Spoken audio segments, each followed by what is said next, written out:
casa. Welcome, guys. Welcome back. Roundtable 83. Got a packed house tonight. We got Sutter Kane in the building. Yo. Back in the place to be. What is good with y'all? What's up, brother? We got Calix Boxing. I'm choosing violence tonight. Oh, my gosh. we got Sean Hicks in the building. What's up, bitches? We got Big Lukey in the house. What's up? Shout out to the best prospect in the world, Charlie Sheehy. Lightweight, great fighter. I think I say Charlie Sheen. And making his long-awaited return to the round table, Jiggity G Funky the Boss is in the house, folks.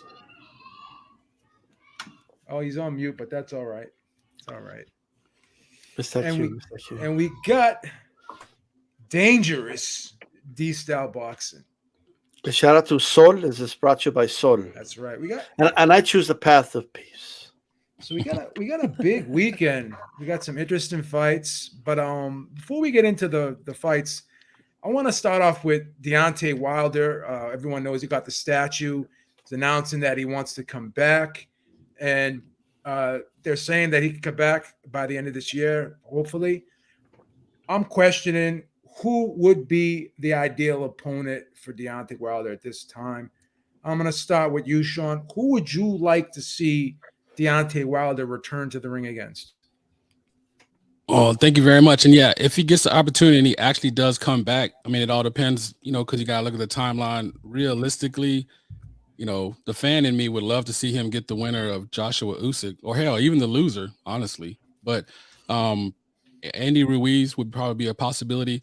That's the thing. I think if he comes back, there's no need in playing games. I mean, just go right back in there. He's already solidified himself. He's a warrior. He went on in the Shield, had 3 tough fights with, Fury. And, a lot of people think that, outside of Fury, who could beat Deontay Wilder. So I want to see it. And for me, I would like to see him, best case scenario, I would like to see him fight the winner of, Usyk, Joshua 2, or the loser. And then worst case scenario, somebody else in the top 5. Even Joyce would be good for me. I would like that. Got you. Sutter, who do you think Deontay Wilder should fight if he comes back this year? I think he's earned one good tune-up after the beating from the last fight. I think we have to see where he's at. You get what I'm trying to say? So I think he needs like at least one tune-up. You feel what I'm saying? Then after that, I would go for like the winner of Ortiz and Ruiz fight. I would go for the winner of that one. You feel what I'm saying? To see how he rocks with that, and then go for the Usyk. I think if he goes for the Usyk Joshua winner right now, I think he'll lose. I think he needs a tune-up, man. He needs a tune-up and then one good fight and then go to that. You feel what I'm saying? Because he always had, if you remember, he always complained about body problems just from training.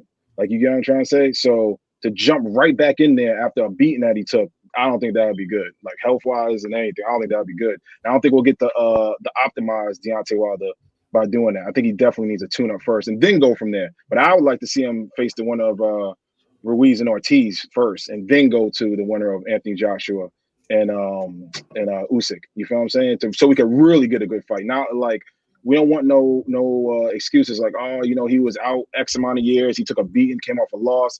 You know what I'm saying? We want to get him where he's confident and then go in there and make something happen. Gotcha. Calix, what do you think Deontay Wilder should do if he returns? You think he should jump into a big, tough fight, or you think he needs kind of an easier fight to work his way back into the ranks? What I would like to see him do and what I think he's going to do are two different things. I agree with Suter. I think we're going to see a tune-up. From judging from the way he's talking, it just seems to me like he's skating that line. Like, do I stay retired or do I come back? And, he's just towing that line to me. So I think we're going to see a tune-up fight before we get into the nitty-gritty. But as a fan, what I'd like to see, we can go many different directions. If he wants to stay in America, they got the Andy Ruiz fight that's always there. And then as Ringo was saying earlier, I'd love to see him against the Joe Joyce, but I don't want to see him against the Joshua versus Usyk winner, because I want to see Fury come out of retirement, his full retirement right now, and get undisputed in that fight. I'd like to get Fury versus the Usyk Joshua winner for undisputed, and then I'd like to see Wilder against the loser. I still think Joshua is going to lose to Usyk in the rematch, and still, Wilder coming off of 2 losses, Joshua coming off of 2 losses. It doesn't matter. That's still a super fight over there. It still sells out Wembley. So I'd love to see that fight more than anything. Wilder versus Joshua is still one of the best fights that could be made in boxing as far as entertainment value to me. You want to add in there real quick what you just said too. Another thing too, Wilder and Joshua really are so big that they don't even need the belts. Like that fight, like you said, is so big that we really can give a care less about the belts. Like, you feel what I'm saying? And the average fan can really care less about the belts. That's a built-up fight for years and stuff. Like, and I could definitely see that being somebody's retirement plan as either the last fight that they do, and then they both retire. Yep, gotcha. D, who do you like for Deontay Wilder next when he returns, if he returns? I would like to see Deontay Wilder fight Andy Ruiz. That's the fight I would like to see. Andy Ruiz hasn't he looked so good in the last fight against Curtis Arreola. So he was trying to get a fight with a kickboxer the last time on Triller. And I don't think he really is getting up for this Ortiz fight because he wasn't too keen on taking it. So, but I think he'll get up for a Wilder fight. I think Wilder will get up for a Ruiz fight, and I think they'll make it a pay-per-view, and I think that is a interesting fight for sure, and a fight I want to see. Gotcha. G, who do you think Wilder should fight next? I agree with Sutter and Calix about he should definitely take a tune-up. He's had some tough fights coming off a brutal knockout, Tyson Fury.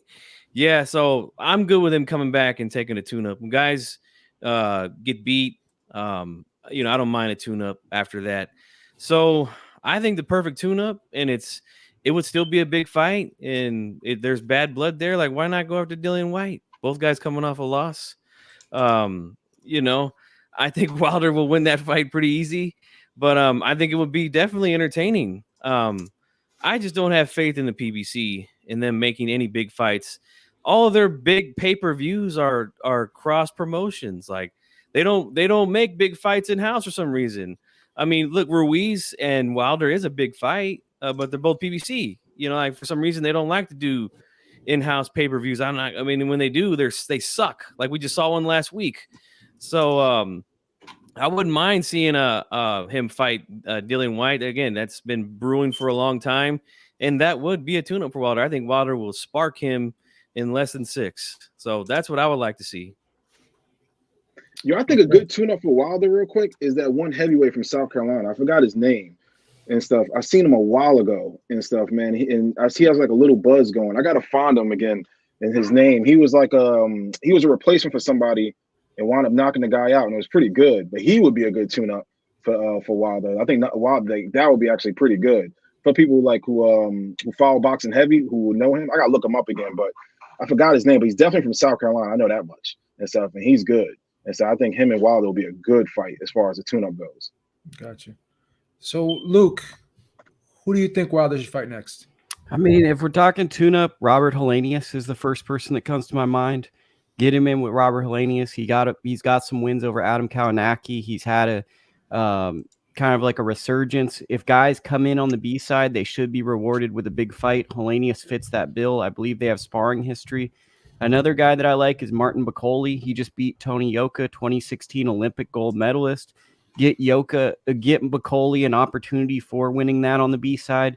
If he's going the rankings route with the WBA, the winner of Daniel Dubois, Trevor Bryan, I think that Wilder handles either of those guys and then puts him in position for a belt, which then puts him in position to have some meaningful fight. I think obviously after probably this fight, we're waiting for the Ruiz fight because it's like a matter of time before Ruiz loses again.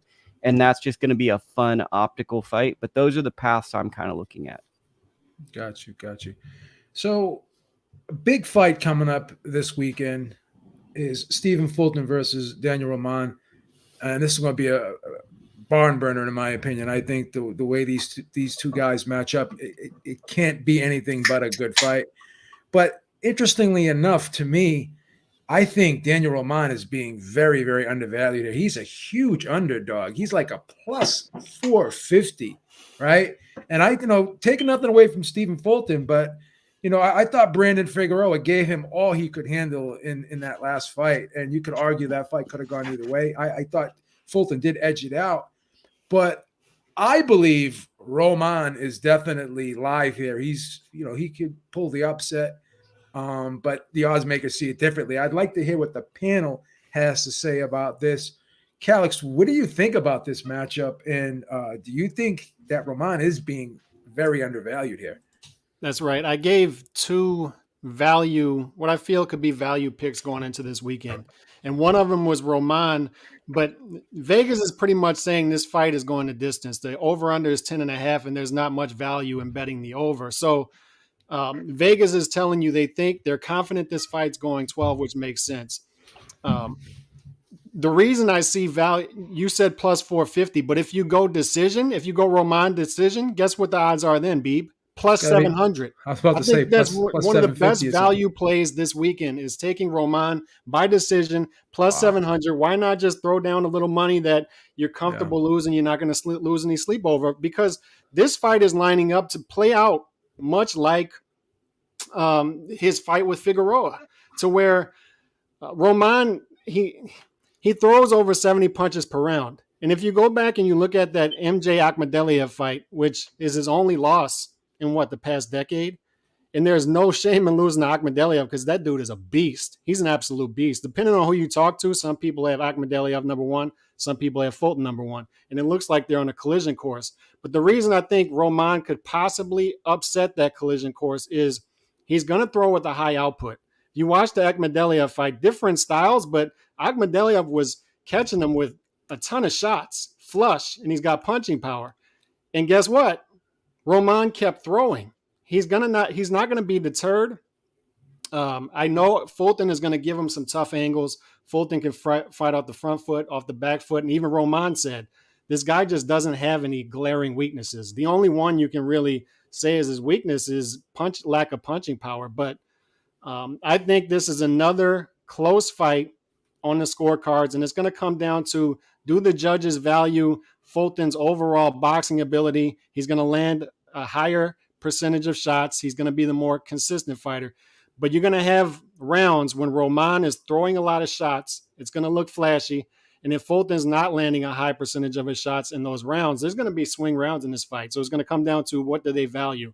The activity, the guy pushing the fight, or the guy more consistent with landing a higher percentage of punches. So I like Roman plus 700 here as far as betting value, but I still give the edge to Fulton by decision because I think he's got more pathways to victory, right? So I would pick Fulton by decision, but I like Roman plus 700 betting odds. Got you. Dean, what are your thoughts on this fight? Do you think this fight is a tough fight, or do you think it's going to be a landslide like the odds makers say?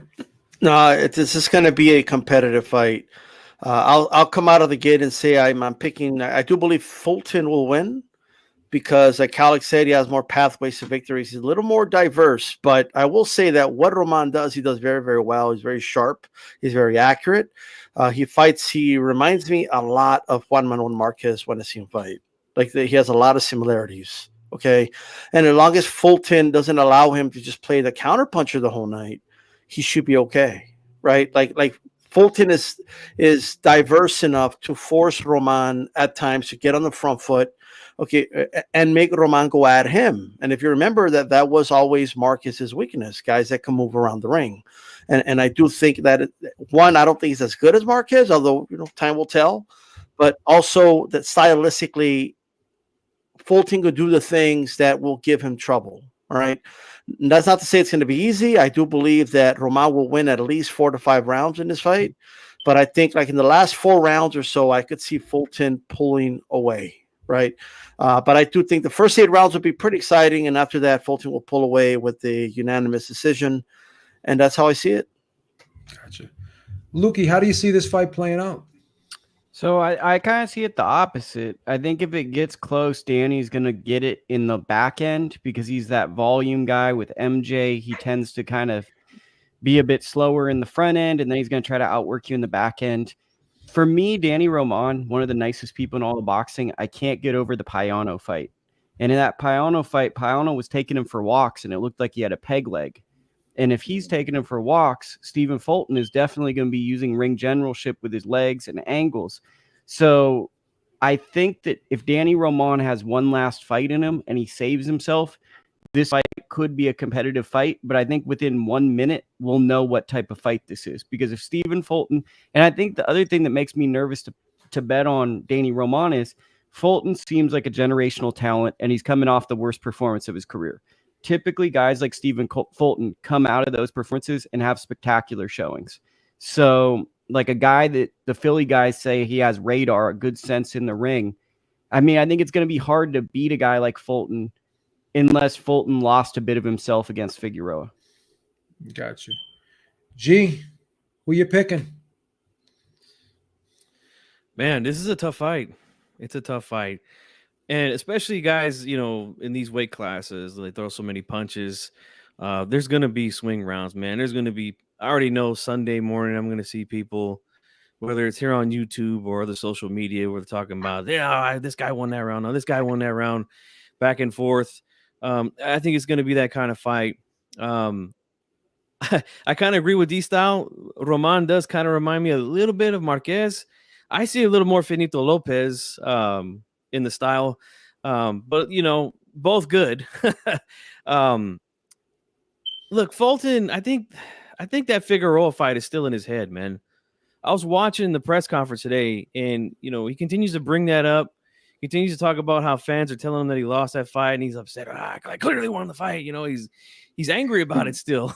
You know, but look, Figueroa was a guy that nobody gave a snowflake's chance in hell to be competitive with Fulton. I remember going into that fight, people weren't giving him a lot of chances to win that fight, and he pulled that out on my card, and that was a close fight. And like I said, there's always a lot of swing rounds when these little guys go at it. But he gave him a hell of a lot of trouble. Fulton, the only problem I have with his style is he holds too damn much. I can't stand the holding and the grappling. Like I get it in some spots, but it was just too much for me in the last fight. I mean, he was doing his best impression of Vladimir Klitschko, and like I just can't stand when guys grapple and hold all night long and the referee does nothing about it, like literally nothing about it all night long. So that's really the only issue I have with him. I think he's a great boxer. But to me, his defense is a little shaky, and so is Roman's, and that's why I think we're gonna have some fireworks here. I think if Roman can start to the body early, he could possibly pull something off here in the late end. But I think it got 12 rounds written all over it, like Kalik said, and I think the judges will definitely give him more value for Fulton, that is, for what he's doing. Kind of like in the Figueroa fight, where Figueroa was working, and Fulton was landing more of those eye-catching shots, and he was getting more of the credit for it. So this is an interesting fight, and Roman is a completely different fighter from Figueroa.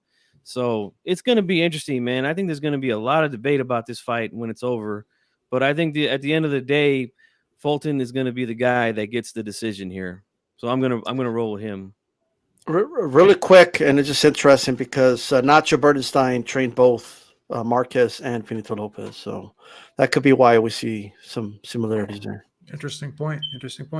Sutter, what are your thoughts on this matchup? How do you see it playing out?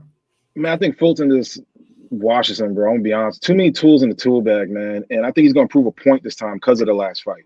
I think he's gonna come out there and try to really prove a point. Like, you feel what I'm saying? I got unanimous decision completely. I don't see no knockouts or nothing like that. I see 12 rounds unanimous Fulton. I would probably say like worst 8-4. Like, you get what I'm trying to say? I mean, the worst. Like, I'm definitely say Roman has his moments, of course. I'm not gonna say he doesn't. But I think at the end of the day, when it comes about the 8th or 9th round, we're gonna be like, oh, this fight is over. And like Lukey said, I do give Roman more towards the end of the fight than the beginning. Like, you get what I'm trying to say? I definitely do that. But it's going to be moments, man. But this is going to be a good fight. I'm happy to watch it, but I already know the outcome of this fight, man. I'm not even shocked. The last fight now, that was like, what the fuck? But this fight, I'm like, I already know the outcome of this shit, man. He's going to prove a point. He's going to definitely prove a point. Got you. Sean, how do you see this one playing out, brother? Yeah, definitely excited for the fight. You know, Fulton's a hell of a talent, unbelievable skills. And he can kind of do it all. I think for Roman, definitely has to go early to the body, bank those rounds early to take advantage. And he is a great counter puncher. But, you know, I do agree with Sutter that I think there's a gap in talent, and I think that's going to shine through. Now, I think there is some frustration from how the last fight went against the Heartbreaker, because obviously, people thought he lost. I mean, I had a 7-5 that I thought he lost too. So even though he's frustrated by that, he wants to prove a point. At the same time, he knows what he has to do and fight on the outside, maybe middle distance, but inside, he's not going to just, give the advantage to Roman with his counter punch into the body. So I think he's going to fight smart. And I think he's going to pull away in the championship rounds. And I can see like 8-4 for sure. But it's not, I don't see it also too. I don't see that as disrespect to Roman. I see it as great respect for Fulton, because that's the thing when I wanted to kind of point out, because a lot of times when they have these, don't get me wrong, it's enticing for sure, but it's not disrespect, it's respect for Fulton, because Fulton is the man. He's a pound for pound talent. It's just he's a lower weight class and people don't know it yet. All right. Shout out to Slide Tendencies with the $5 super chat. He says, hope Fulton gets it after a bad performance, but I was glad to see Johnny Depp take a 12-round unanimous decision for that rodeo clown. Depp matters. That's right, baby. My dog stepped on a beat. No, that was a knockout. That's a knockout victory. That was a win. That was a win for manhood, not just for Johnny Depp, baby. We needed that one, baby. Something I want to say though, like they used to say this about Malik Taylor, right? That he was cursed with loving to like fight, right? I think Fulton has a little bit of that. If Roman could tag him a little bit and not get too carried away, just tag him, back up a little bit, and maybe that kind of like I gotta get you back will kick in, and then we can get a fight, because that to me he could lure him in a fight. Because Fulton loves to fight. Like that's one thing about him that I've noticed. And Roman is very skilled. I think people are really underrating his skills here. Like everybody, like I said, everybody was watching and just looking over Figueroa, who guy fights completely different. Not me either. I didn't look over Figueroa either. I think no, I'm not saying you guys. I was hearing a lot of people that were saying like, "Oh, he's gonna beat the dog shit out of Figueroa," and like that's not what happened. I think Roman's a great ability to counterpunch, especially to the body, he's gonna have to do that early, man. I think he's gonna catch him with some shots. I think he's gonna have his moments, man. That's what I said. I think he's gonna have his moments, but I think the skill gap is gonna really show, man. And if like D-Style said, if homeboy is really on some like I want to fight, he gonna really want to prove a point. If he keeps on bringing up the last fight, that means he's about to prove a point. You get what I'm trying to say? Like he's about to go in there and set an example and everything. That's what I really truly believe. And even if he didn't, man, like even let's say that he totally washed Figueroa the last fight, and it's like, okay, we know that his skill set alone, man, is just light years ahead, bro. Like I said, Roman's gonna have his moments, man. But Fulton's he's just too skilled, man. He's good. I think he don't get enough credit because of the division. You get what I'm saying? Like us as boxing fans, we know that division, but the casuals and regular people, they only know like 135 and up. They don't even know 130. They know 135, 140. 140 is totally skipped now. 147, 154, you know what I'm saying, so forth and so on. But I mean, if he was at a higher weight, like 135, 140, they'll be talking about him way more. Like his skill set is good, man. Yeah, absolutely. Well, I want to talk about a fight that happened this past Saturday, Gervonta Davis versus Rolly Romero. My boy, holy, knock the fuck out. Yeah, I'd like to get everyone, for too. Yeah. I'd like to get everyone's thoughts on that fight and what's next for Tank. We're hearing that was his last fight under Mayweather Promotions, but he kind of indicated that he may stay with Mayweather Promotions, and if so, what's the future going to be like in terms of getting these other big names in the ring with them? I want to start with you, Lukey. What's your opinion on Gervonta Davis's performance, and what do you think is next for him? Where does he go? So I listened to your show and I talked to D Styles, and I think we're kind of on the same line where the guy's a great entertainer. He's a great performer. He brings the gate in. But there's something about these last 4 performances that have me more worried than spectacular, because he's giving up a lot of these early rounds. And I've heard some people push back and they say he's a student of Floyd Mayweather. Floyd would lose the early rounds. The thing is, when he's winning his rounds, unless the power lands, they're very narrow margins. And then that creates very narrow decisions if it gets there. He's fighting a tier of an opponent where his power is able to get him out. But when he fights those guys, like I compare it to Shakur Stevenson. When I watch Shakur Stevenson, Shakur just to my eye test looks more spectacular from a boxing standpoint in terms of what he's doing, and I believe he's able to assert himself in the ring more so than Tank. That being said, Tank is like the Rolling Stones. When he comes to your town, people want to buy tickets and show up because it's an entertainment spectacle. When Shakur fights, it's not like that. It's just, hey, a great boxer's fighting. There's a belt. He walks out. You love this. It's this, that, and a third. That's kind of the conundrum with Tank. I think that we should just see him in great fights and see how it goes. And that's where we get the legacy component, right? That's how we get the good fighters. Who do I want to see him in next with? Michel Riviera, because let's start that trend. That's a guy who's looked vulnerable on the way up, but he also shows a lot of talent. And let's see Tank knock off some of these worthy contenders that are coming up and emerging from these telecasts that he's a part of. Got you. So Sutter, your man, he put up a good fight while it lasted. What did you think of the performance? And what's next for Tank, brother? Bro, I got so much hate just for picking Rolly. It was ridiculous, man. I mean, I had a lot of guys like, fuck you. You ain't shit. I'm talking about like, damn, bro. Like, I'm just watching the fight. Like, I think Rolly's funny as hell. And so, first of all, Rolly's entertaining as shit. To me, Rolly sold a lot of that fight. Let's be honest. Like, they give Tank a lot of credit for selling that fight, but it takes two to tango, man. It was Rolly who sold a lot of that too. You feel what I'm saying? So I always said from the beginning that I thought Rolly could beat Tank a long time. I've always said that. He gave him a good 5 or 6 rounds, better than we thought. And, he got knocked out. It is what it is. And so, but the lead up I thought was just so hilarious, man. Now, as far as Tank goes, I give Tank mad credit for sportsmanship. Now that I do, he earned me as a fan that night. As far as how he handled the post, I think he earned me as he totally, because I never was a Tank fan, but he definitely earned me as a fan. I'm not a wrestling guy nowadays, but this is like a good analogy, so I might be completely wrong on this. Tank is more WWE, where your Haneys are more like ECW and stuff like that, like hardcore fans know. You get what I'm saying? So as long as the money's there for Tank, he's not gonna. I mean, he's just gonna fight the next person up, man. They talking about him and what's the last guy he just fought? Not before Rolly. They talking about doing a part two of that. Isaac Cruz. Yeah, Isaac Cruz. But he's not gonna fight Frank Martin.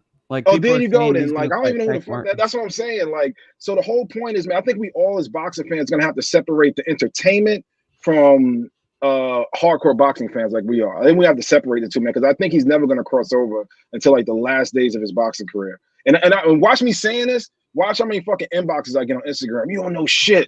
Like, Tank is the shit. Like, oh my gosh, yo. Like, Tank has some super fucking like lovers out there, bro. Like, fuck. Yes, but yeah, man, he does, man. Like, you can't. Tank is the only. Check this out. Tank is the type of fighter where, he'll beat so and so. I just want to see it. Oh, he'll beat this. Can I please see it? Like, you get what I'm trying to say? Like, can I see it though? Like, I agree with you. He should be able to beat this guy, but I would just like to see it. Like, you get what I'm trying to say? And Tank fans are just like, when you mention that, they're just like, even my brother, my close brother, I'm talking about me and my road dog, I had to cut the conversation short because he was like, how you don't have Tank in your top 5? I'm like, what? Like, bro, no. Like, hell no. And stuff, yo. Like, you do know Tank has like a regular belt, right? Like, you do know that. Like he has a regular, not a super, a regular. Like, you feel what I'm saying? So I've come to terms with it that Tank is an entertainer. He's an entertainer and he does what he does. I've been come to terms with that. Everybody else hasn't come to terms with that. Like, you feel what I'm saying? I've come to terms with that. Like, I don't look at him. I'm not going to sit here and hype myself up like he's going to fight Haney. He's going to fight Shakur, T.O. He's not going to fight none of those guys, man. And if it does, it's like way later on. But right now, man, he's going to fight who Luke said, and I think he's going to fight Ishe Cruz again. A name that I heard that was mentioned that is dope, though. I'm not going to lie. Rolly and Ishe Cruz. Now, that's a good fight.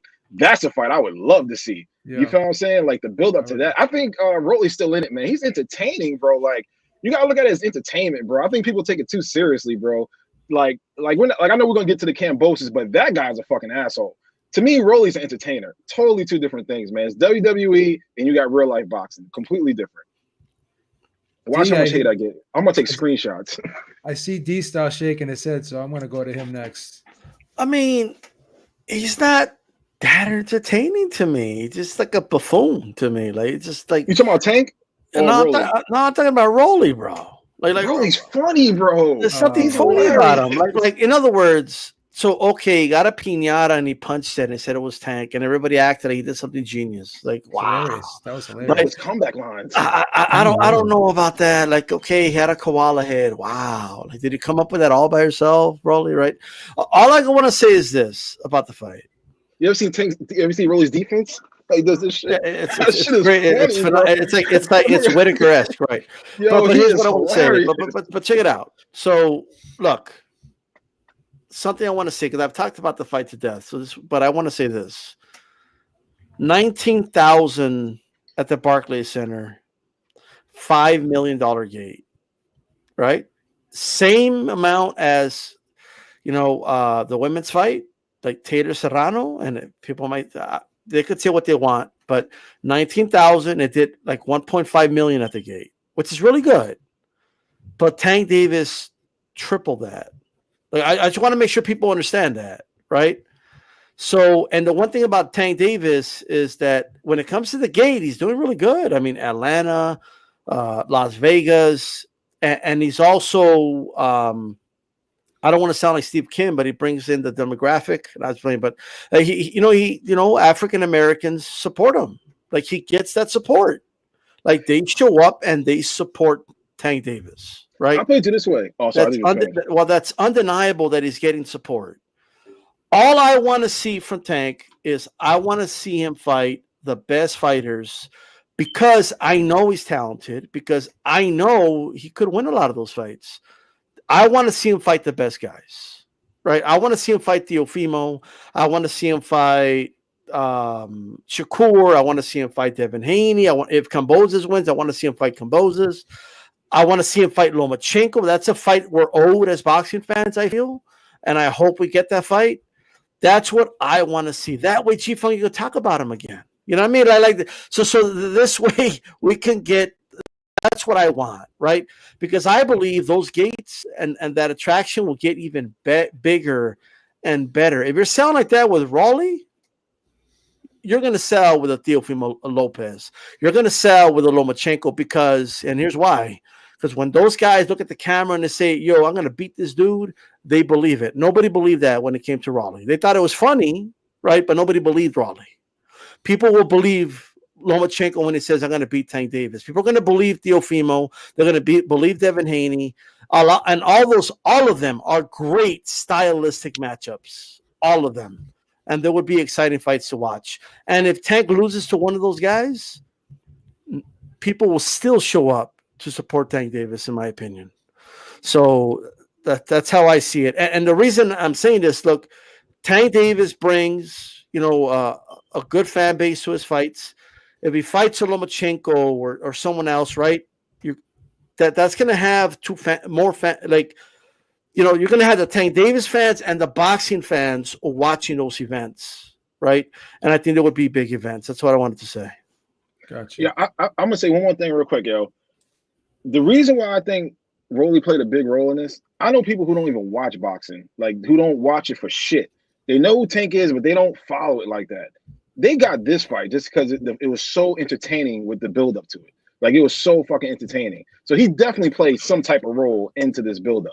And as far as Tank, I think Tank has a lot of skills. All I want to do is see it. Like, that's the whole thing, yo. That's all I say is, like, yo, I think Tank is a beast. All I want to do is see him fight other top guys. You get what I'm saying? Not guys we're going to back of our mind and be like, well, this is a good entertaining, but I don't know. You know what I'm saying? I need somebody where I'm like, damn, this is a 50-50 fight. You feel what I'm saying? Like a Tio or a Loma or something like that. Like, I need to see that. But like I said, I'm almost 99.9% sure, and I can tell you right now, he's not fighting. Yeah, it's disappointing. G, what were your thoughts on Tank's performance and what's next for him, brother? Well, the fight was very predictable. For anybody that knows anything about boxing, knew what was going to happen eventually. Took a little bit longer than I thought. The fight, I mean, look, I keep hearing and seeing in the chat about, he's entertaining. And like, I don't know, like this doesn't entertain me, fighting guys that are, in the words of Tank himself, a guy who fights like someone that just walked in the gym, like that's not entertaining to me. I'm sorry. Both guys were very reluctant to open up for the first 6 rounds. And all it took was one counter shot, one mistake that Tank was looking for, and he capitalized on it, and Rolly was out of there.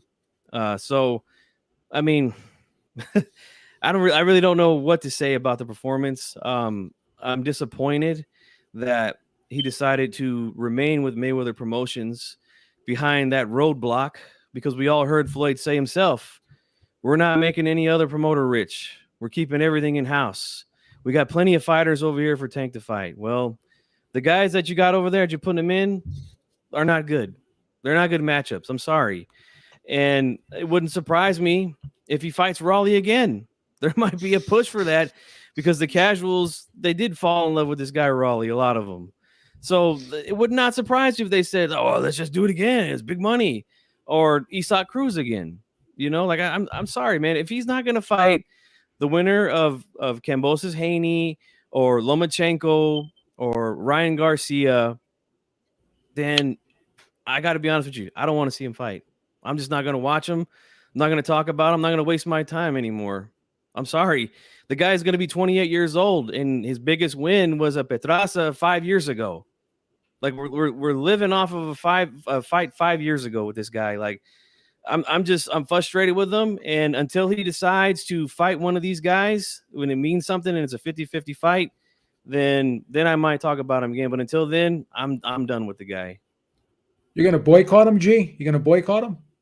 Oh, he's got the Chavez Jr. treatment on my channel, Joe. Wow. Just like I did with Chavez Jr. I want nothing to do with him, man. I'm frustrated, man. I need to see this guy in there with somebody. You know, look at Devin Haney. The guy is what, in his early 20s, and he's going over to Australia to fight for all the 23. belts. 23. This guy is going to be 28 and fought nobody in years. Wow. You know, like I'm just done with it, man. That's crazy. 23, and he could be undisputed on Saturday. That would be amazing. Real quick, I just want to say I like the Isaac Cruz fight. That just me. I understand it might be a minority in that, but I think Isaac Cruz is better than people are giving him credit for. Yeah, the first fight was a good fight. Gringo, what did you think of Tank's performance, and what's next for him, brother? All right. So first of all, yeah, I'm with Sutter, man. Shout out to Rolly. I got the post fight shirt on. Prince Purple Rain. You know what I'm saying? Like, for real. The brothers love him. Yeah, the nigga's funny. Like, for real. I like to laugh. So I heard over that shit. So yeah, as far as Rolly, like, entertainment is a part of it. I mean, it is a sport. I'm not trying to turn into Gringo Ellerby over here or anything, but it is entertainment. But at the same time, to my brother G Funky's point, yeah, in November he's going to be 28. He's got a prospect resume, and honestly, as far as from the boxing perspective, you can argue he's kind of regressing in a way. Like, hasn't been, like, in a way, like he's sitting on his punches. Granted, but that's also part of the opponent. But he's like just sitting on power shots completely. Like, he's got obviously a lot of skills, but he's not able to really challenge himself because the opponent he's facing. So as a boxing fan, I feel disappointed because he's limiting himself and he's capping his ceiling. He had an opportunity where he could have walked away, and, you know, money talks. So obviously he's going to sign with money, which is confusing to me because he could have chased legacy and went with Top Rank even on a 1-fight deal, and then got the winner of, you know, Kambosos Haney. There's nothing wrong with that. Honestly, I think boxing would be a lot better if we had a lot of free agents anyway, but that's just me. I'm going to get off on that. But I think that Tank is what he is. Rolly is what he is. And it's just one of those things of boxing where we just can't lose sleep over it, because it's kind of a trend of where guys are just in a comfortable spot. I mean, he's getting big paydays. I mean, you got Stephen A. Smith, not to talk about him, but that's a mainstream guy. Put him on a you know, fictional list, and people are aware of his name. You know, does he deserve that name? Us boxing fans know he doesn't, but that's kind of the thing. He's in a real comfortable spot. He doesn't need the belts. Like we kind of talked about, Wilder doesn't need the belts and AJ doesn't need the belts. He's in that position. So he doesn't need the belts, and he doesn't even need an opponent. I mean, damn, sign me up for that. So from a boxing perspective, it's pretty disappointing. I don't see anything changing. And I think the only reason he says that is for leverage and negotiating. That's it. It's all game. Yeah. And think about this for a second. Madonna was at that fight. Madonna, right? When was the last time you see Madonna at a boxing match? And I was impressed. She looked like she was kind of girl, Joe. She was into it too. Like, she was engaged. She was engaged in the action. Calix, I know what you're gonna say, but I want to hear you say it. Go ahead. Y'all Burn already it down. know. Burn it down, Calix. Let's go. Y'all already know where I'm at with this. Like I am beyond frustrated. His career turns a decade in February 2023 and one top 5 win on his resume. It's absurd. It's absolutely absurd. And I wouldn't be so bent out of shape about it if it weren't for more people in the mainstream media seemingly pushing this guy as a top pound for pound talent, which is embarrassing. But first, I thought Sutter brought up a good example using wrestling, but I brought up the baseball example in that he's fighting on the minor league circuit and he's making major league money. As long as everybody is okay with that and we're all on the same page with that, this guy is a draw. He's a talent. He's sold in LA. He's sold in Atlanta. He's sold in New York. He's sold all across the country, DC, Vegas. He's an attraction. We all get that. But you can't get on pound for pound lists. You can't get top 3, 4 in the division if you're not fighting top 5 guys in your own division. You're not even fighting top 10 guys in your own division. Okay, so I just don't. It's frustrating to me. The reason Lukey brought up a good example. He's losing rounds. And I saw Nate Campbell talk about it on G-Funky's show last night.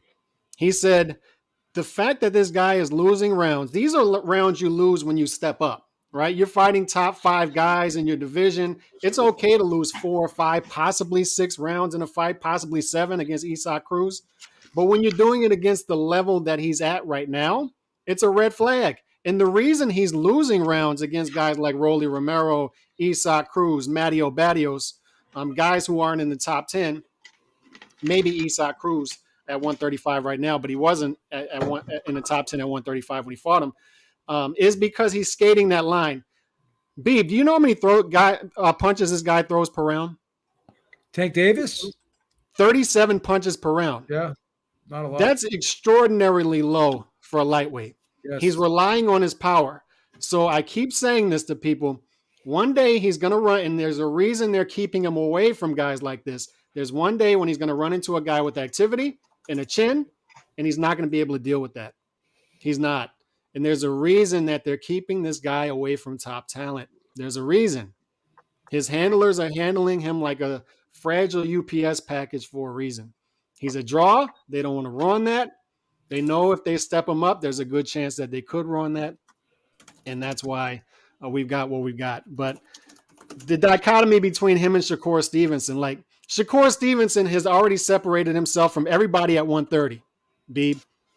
All right, he fought the number 3 guy at the time, Herring. He fought the number 2 guy just now, Oscar Valdez, and he separated himself from Oscar Valdez. There's a big gap. And then there's a big gap between Valdez and everybody else. Ogawa is number 3 right now. He's fighting this weekend. But Shakur Stevenson has already, in a shallower division, separated himself by fighting the top competition in his division at 23 years old. Much earlier in his career than Tank Davis. And there's a reason why, is because his handlers know they can be more aggressive with him. And oh, by the way, Shakur Stevenson hasn't definitively lost a round, according to these eyes, yet in his career against top competition. So why is Tank losing 3 rounds against Rolly Romero, possibly 6 or 7 against Usyk Cruz, at least 5, and then 4, possibly 5 against Matteo Barrios? Why is that happening? Well, He's giving them away, bro. You don't let me ask that? a question real quick, because during this He's fight, setting them up, as they say. Yeah, during this fight, he's looking out to the crowd. He's talking You know, to people. He's setting. No, it's all a plan, as they say. He's setting it up. No, see what it is he's setting them up. I'm telling you, bro. But during the fight, he's looking out to the crowd. He's kind of looking disengaged, uninterested. Do you think he's not inspired by these types of opponents? Do you think he's not mentally getting up for these guys, or do you think that steel sharpens steel and maybe he's just regressing because no one's pushing him, right? When you're not being pushed, sometimes you just kind of lay back and you regress. Or which one is it? Could it be a combination of both, or is he maybe just not as good as we think he is? Or I'd like to hear.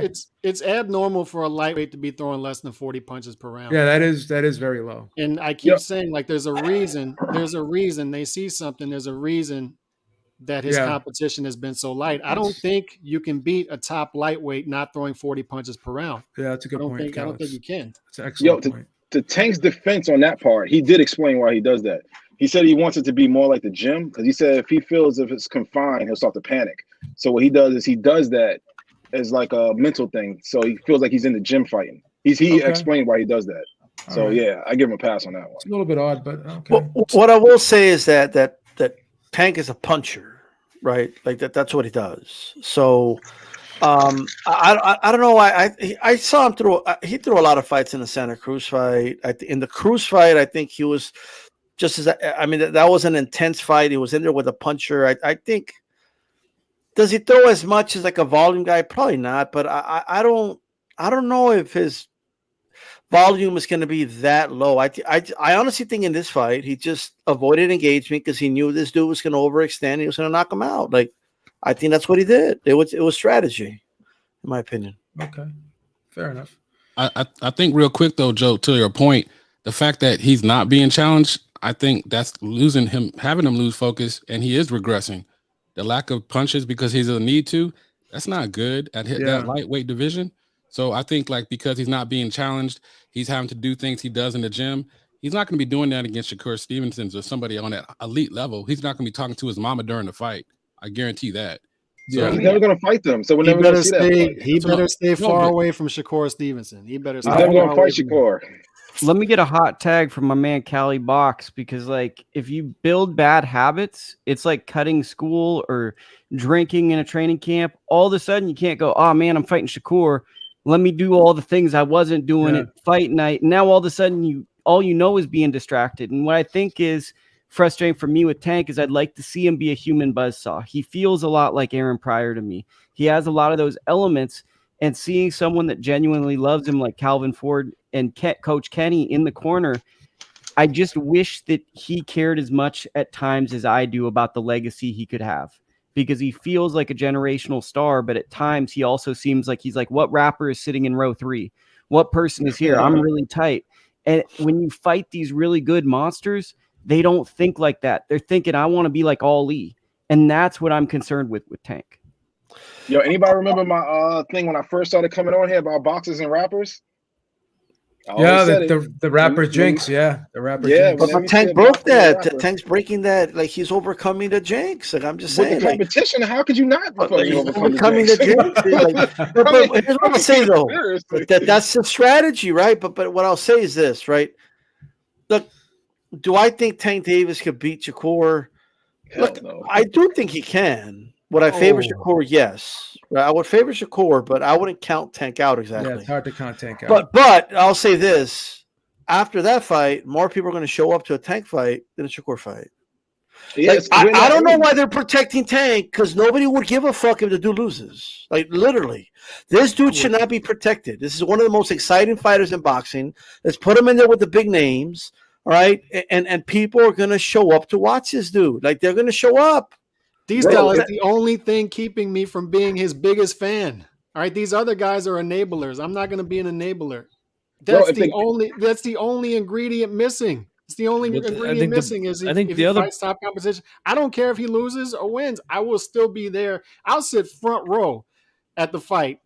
I will pay top dollar if he fights any of these guys in the top 3, 4 in the division or Shakur Stevenson. I just don't see it happen. I think the only guy he would fight in the top 10 is Ryan Garcia. I think they're milking that fight for 2023. I think he also sees that Ryan Garcia is a vulnerable puncher that he can possibly get to his chin. And I think, by the way, that would be one of the biggest fights in boxing to be made, because both of those guys are legitimate stars. Bro, they got a money bag on their hands right now. They got a money bag on their hands. So the whole point is they looking at it from a business. They don't give a shit about me, you, or none of us on here. They're looking at it as, I can pack this house with this guy. I can do it again and again and again, milk all the money, and we'll give him a real fight on his way out or something. Like, you know what I'm saying? They're trying to milk it for everything it's worth, bro. Yeah. Like, they're not looking at it as a legacy. He's not in the legacy. That's what I'm basically trying to say. You got legacy fighters and you got entertainment fighters. Tank is an entertainment fighter, not a legacy fighter. Devin Haney is a legacy fighter. Lomachenko is a legacy fighter. Shakur is a legacy fighter. Tio is a legacy fighter. Tank is not a legacy, bro. Tank can go in there with anybody at this moment, and they'll still, as long as it's still working, the formula, they're not gonna stop. They don't give a fuck what we say. Put him in there with a prospect, and they sold pretty good. Yeah, that's what I'm saying. Yeah. As long as the money's rolling in, they're looking at it as a business thing, not a legacy thing. And I'm pretty sure Tank ain't looking at it that way either, to be honest. And stuff. Yeah, but at some point, though, like if you keep hustling people, at some point, they catch the hustle's on. Gonna run. Yeah, the hustle's gonna run out, but you gotta understand who they hustling to. Did people, half the people in it? Okay, let's put it this way. He sold out, right? I would say and this is my opinion on it, a good 70 to 75% of people don't even fucking watch boxing in there. They just came to see Tank in the whole event. They don't even know who the fuck he's fighting. I mean, they know who he's fighting because Rolly hyped it up. But if it was anybody else, they can care less, bro. Like, that's what my son ordered the fight. And he doesn't even watch boxing. Like, you get what I'm trying to say? He doesn't even watch it, but he knew who Rolly was. Like, I'm running this fight. Like, you know what I'm saying? He knew who Tank was, but they don't care, bro. This is like the old school, I hate to say it, like, and I'm not saying it wrong, but it's like when Mike Tyson was knocking niggas out in the first round and everybody just went to the fight and they know who the fuck he's fighting. They just want to see the knockout. Yeah. It's the same shit. Gotcha. And the problem is his fan base is nothing but Mayweather fans. So they value that more than anything. So they're going to protect it. We're going to protect that too, bro. That too. I agree, man. Like I said, man, the only thing I hate from Tank fans is he can knock everybody out, but they don't ever, but I just want to see it. Like, I believe you. Like, I truly do believe you. I'm not saying he can't. I believe you. But can I see it, though? Like, can I finally just see him fight somebody? That's all I'm saying. You even said, like, 5 years ago, he fought Pedraza. That's the only real belt he has. Everything else is, like, some regular shit. Like, you feel what I'm saying? Like, right now, they looking at Tank, like, you got common, like, fly-by-night fans saying that Tank is a world champion. But then you have Devin Haney, who's fighting for Undisputed. Like, you get what I'm saying here? You got a guy who's really fighting champions and a guy who's fighting for belts that I've never even, like, regular belts. Like, that's the part I'm talking about. That's why I said you got to come to terms to separate the two. You have legacy fighters, entertainment fighters. Tank is in the entertainment world now. Well, speaking of legacy fighters, we got a legacy fight coming up this Saturday in Australia. Devin Haney, George Kambosos. And this is crazy because when this fight was first announced, the odds opened up. Haney was like a 3-1 favorite. This fight is almost even money now. So a lot of people are kind of buying into this Australia thing with, will Devin Haney get a fair shake over there now? His dad can't go over. He's going to be in there with a brand new corner, right? So it's going to be challenging for Devin Haney not having his regular team in the corner. But again, for me, I still think that the skill gap is kind of favoring Devin Haney here. I think he's got more tools in the toolbox, as Sutter said when talking about Fulton. So what do you guys think? Will he get a fair shake? Let me start with you, Calix, man. How do you think this fight's going to play out? Are you confident that Haney's skills will carry the day here? No, and I've been saying all week, I get a pretty good feel on how Inoue Donaire is going to play out. I get a pretty good feel on Fulton versus Roman. I get a pretty good feel on Ogawa versus Cordina, but I don't have a good feeling. I don't have a good feel of how this fight's going to play out. I just think it could go many different ways. I think there are a lot of question marks still between both guys who are in an undisputed fight. This championship has been, who is the top guy at lightweight, has been tossed around like hot potato. Lomachenko was seen as the guy. Teofimo takes it from him. Kambosos takes it from him. So is Haney going to take it from him? I'd love nothing more than to see an American fighter come back with all the belts. I'd love nothing more than see a rematch back over there. And props to Haney for doing that. Obviously, he has a lot of confidence in himself. He looks cool, calm, and collective when Kambosos is talking. But I just don't get – I'm not confident – I am not confident that Haney will be able to just sit in the pocket, throw that jab, keep Kambosos at bay, throw the right hand behind it.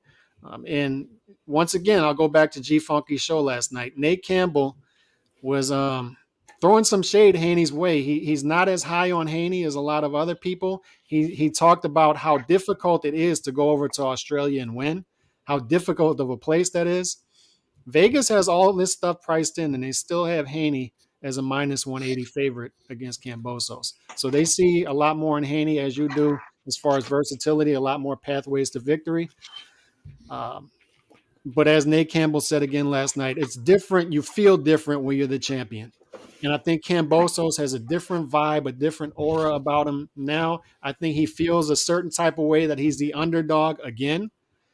And I like the value pick of Kambosos plus 240 to win this by decision against Haney. I just think a lot of stuff's going against Haney, missing his two top trainers. The judges, it's not an easy place to win. It's not an easy place to fight. It's going to be a hostile environment. He's got a lot going against him. So I go with that because I just don't have a good feel on what's going to happen. Too many question marks for both fighters, but I'll go with the Kambosos. I think it's going to be his type of fight. I think he's going to hurt Haney a couple times in this fight, and I think he's going to win it on the cards. Okay. Oh my gosh.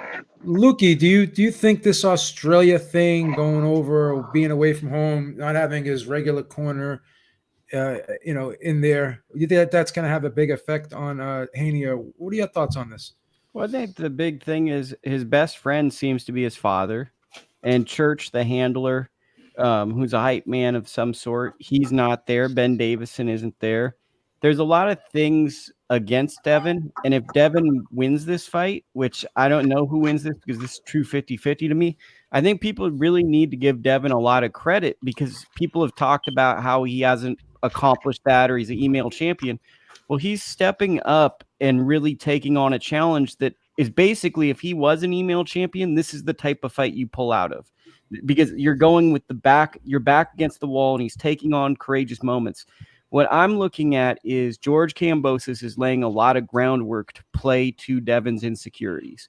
And he's laying that stuff using coded words like rat and snitch. He's knowing that his father had an issue where those words could be very, very serious. And those issues he had didn't allow him in the country. I think he's trying to frazzle Devin so Devin goes into the fight emotional, not unlike what he did with Teofimo that made Teofimo kind of emotional and throw him off the game plan.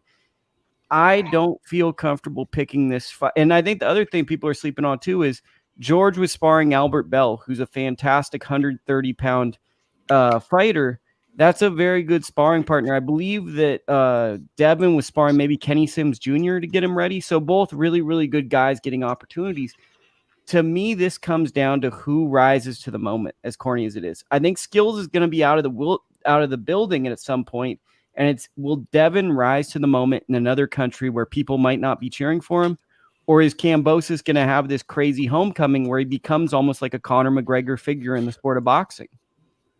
Yeah, interesting. I got something to that. So, T, what do you think, brother? You think that Haney can pull this off in Kambosos' backyard? Me? Yep. Oh, okay, good. D, I said D. D. Okay. No, go ahead, brother. You want to go? Go ahead, man. Appreciate it. Okay. All right, so check this out. I look at it like this, man. Y'all gotta look at the bigger picture of this thing. Yes, Kambosos is a champion, but we gotta look at, okay, he beat T.O. I give him super credit for that. But we gotta also look at, it took a year for that last fight to happen. And T.O. being mentally sometimes there, sometimes not there. In my heart of hearts, I feel T.O. beat T.O. in that fight. You get what I'm trying to say? Like, in my personal opinion, I feel T.O. beat T.O. dealing with the weight issue because he hated 135 and wanted to move up to number one. Having women issues, like, which is really bad. You get what I'm saying? Like with his wife and the kid. So he had to deal with that, and having his father, then having an injury. It was a lot dealing with that. So I give Kambosos credit for that. But Devin Haney is just a different beast, bro. And I don't think none of this shit is bothering him. I'm gonna be honest with you, man. I think Devin is so cool and chill right now, man. He just wants to get in there, get the job done, get the belts, and bounce out, man. I don't even think he's looking at it like that, man. Yes, his father ain't there, and yes, his other crew ain't there, yes. But when it comes to in the ring, it's just him and Kambosos, man. I think Kambosos is the one with all the pressure. Like, you get what I'm trying to say? Because Kambosos has to perform in front of Australia, which is his crowd. So he has to perform. You feel what I'm saying? He's the one with the belts who has to keep the belts. So the pressure's really on him, not Devin. Devin's got to go over there and take the belts and bounce out.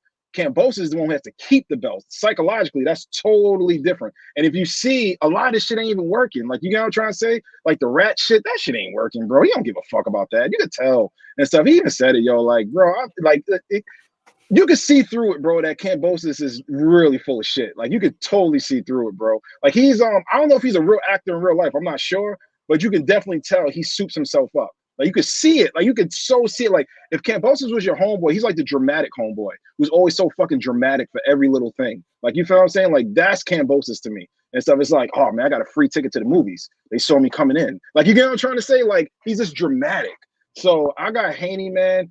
Even with the bullshit judges, okay, without the bullshit judges, I got Haney unanimous decision, 8-4. With the bullshit judges, I got Haney maybe I say 7-5. I would probably say split 7-5. But either way, Haney's gonna pull it to where it's not even gonna be a fucking problem, dude. I'm gonna be so honest with you, yo. Like you're gonna see a different skill set, man. Like I said, Kambosos, I give him massive credit. He beat Tio. I didn't think that was gonna happen. But you talking about Haney, bro. This is totally different. Got you. All right. Shout out to Big Memphis Mook 901 for the $5 super chat. Said loving the panel. Very knowledgeable group. Yeah, I just want to say one thing really quick about the rat thing. If you're ratting on someone who you're saying ratted, you know, exactly, is a rat, aren't you a rat too? You know, exactly. so you're ratting on the rat. That's what how it makes worked, you? yeah. What makes you any different? And in our culture, isn't a rat like when you tell on someone who committed a crime? Nobody committed a crime here. So like, where's the like? Does he end? That's why I love what Devin Haney said. Like, do you even know what the word rat means? Because he doesn't know. He doesn't know our culture. And bro, you know, and chill. It's funny because to me, like, I just think that Kambosos is really trying too hard to play the heel here, and it's not coming off as authentic in my It's opinion. not, man. I agree with you, brother. And he doesn't have It's to. not. He doesn't have to. That's the thing.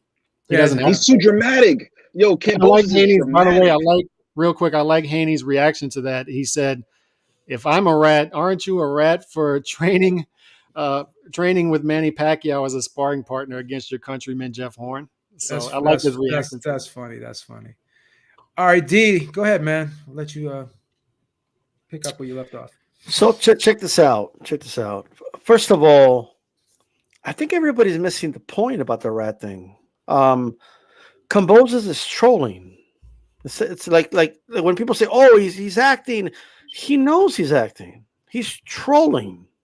So when everybody's talking about, "Oh, he doesn't even know what a rat means," and it's all made to get under people's skin, which he has. Which that's why people are like, "That's not even what it means. That's not what a rat is." Like, okay, that's what he wants you to do. Like the response Haney gave him, he wanted to elicit that response. He got what he wanted, right?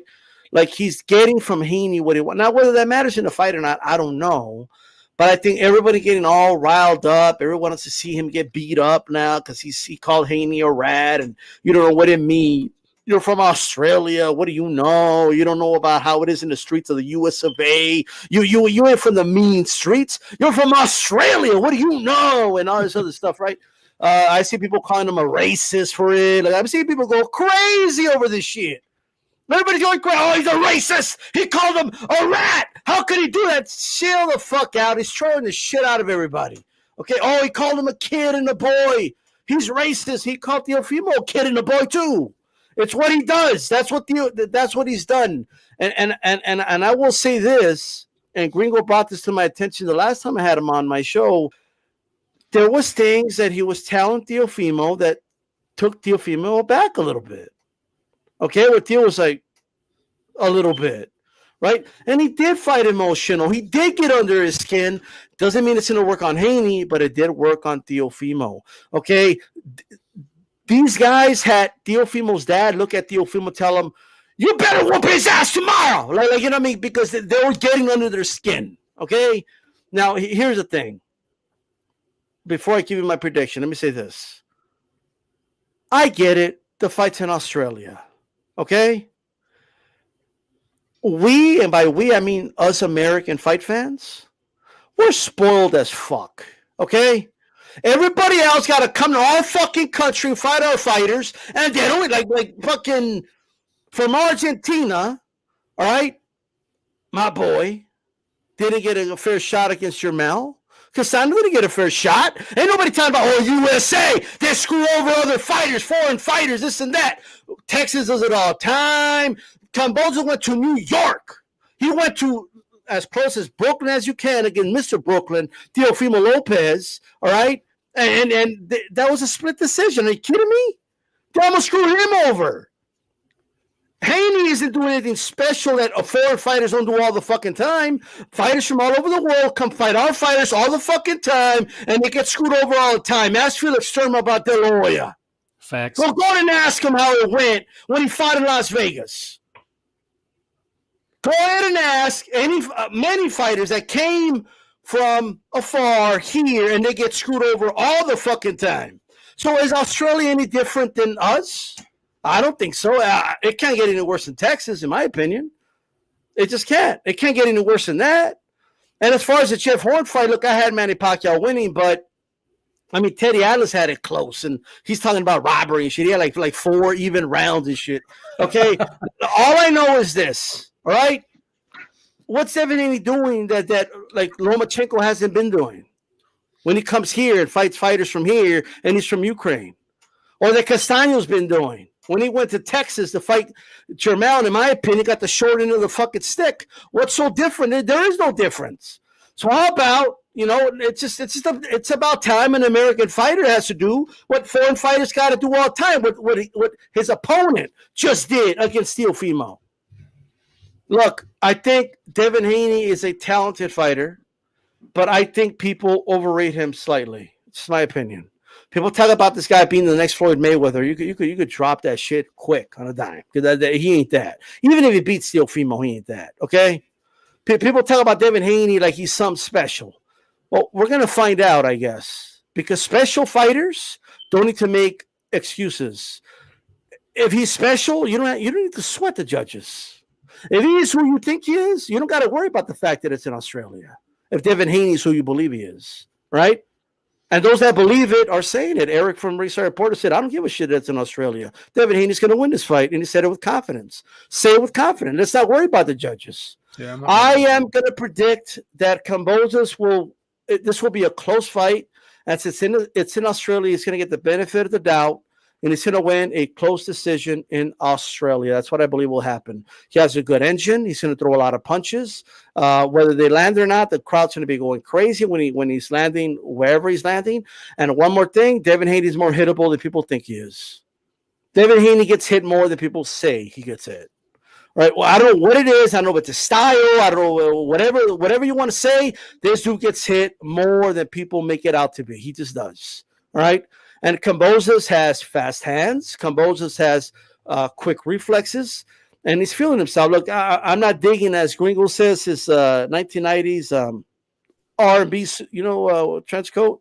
Yeah. I ain't digging that, but I think Kambosos will win a decision that's going to be close, and I believe a lot of American fight fans are going to be crying that he got robbed and all this other stuff, but we'll see when the fight happens. If it's a robbery, I'll say it, right?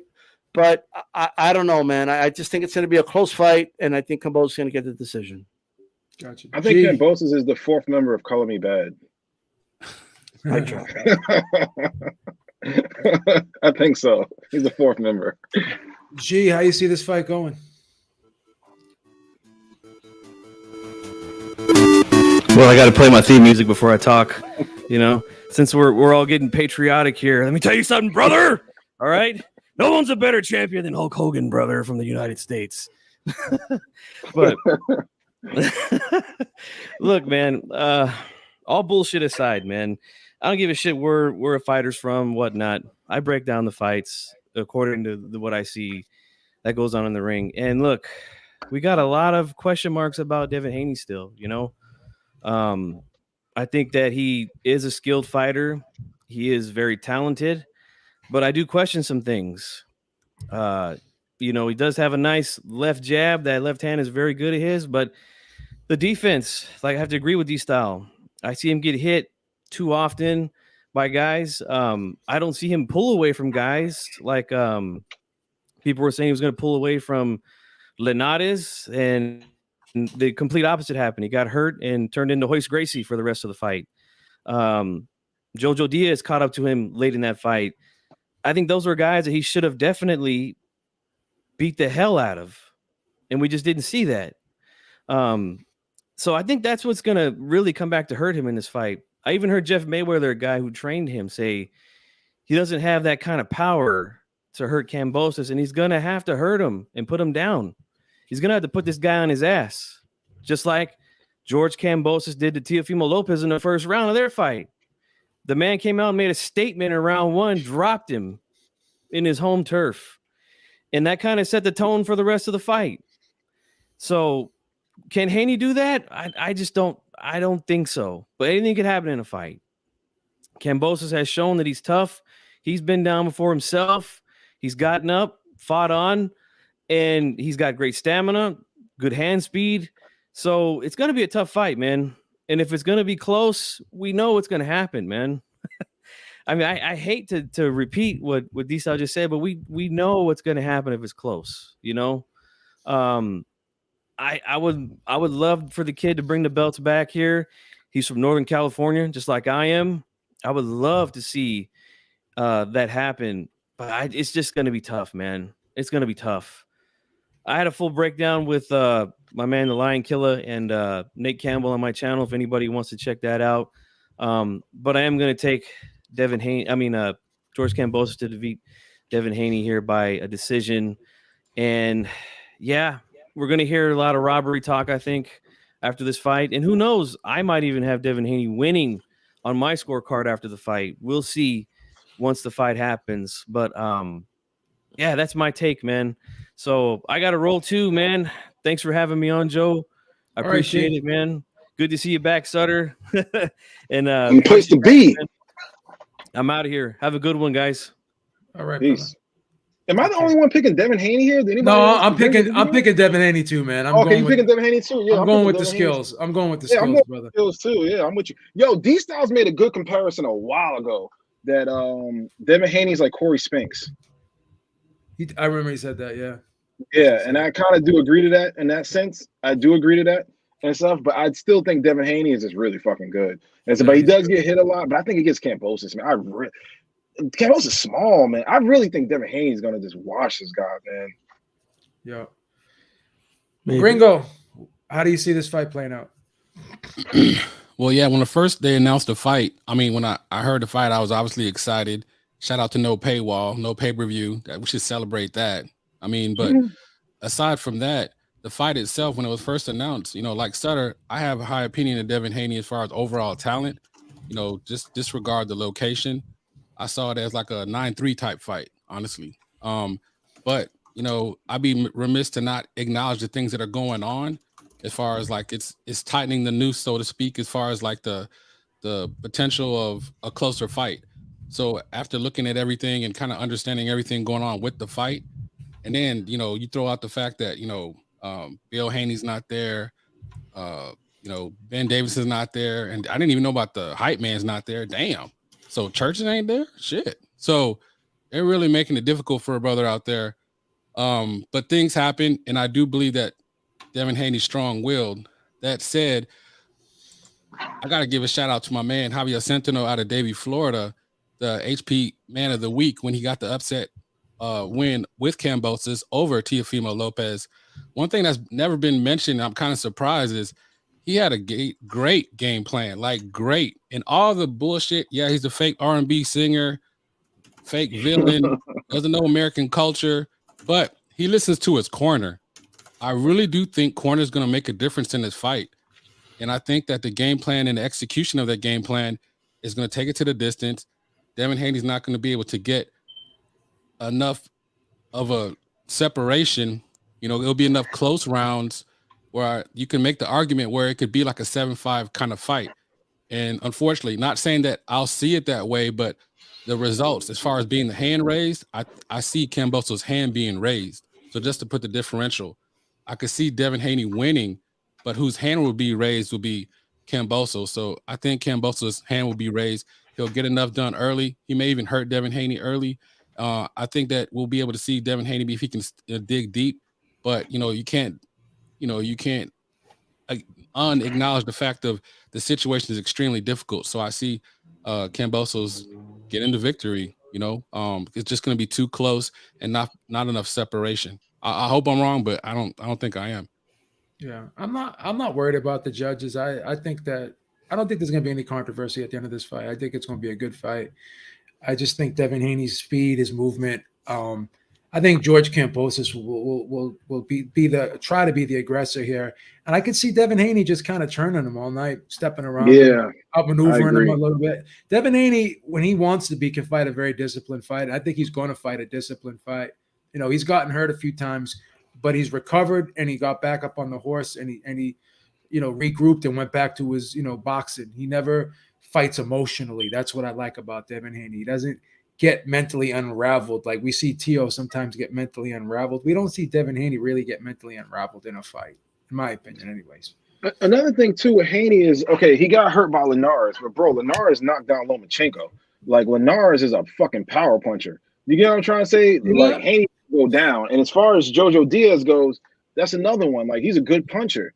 So these are guys who, like, if they stunned him or hurt him a little bit, I mean, this is what it is. Like, you get what I'm trying to say? He didn't go down. Like, Lomachenko went down.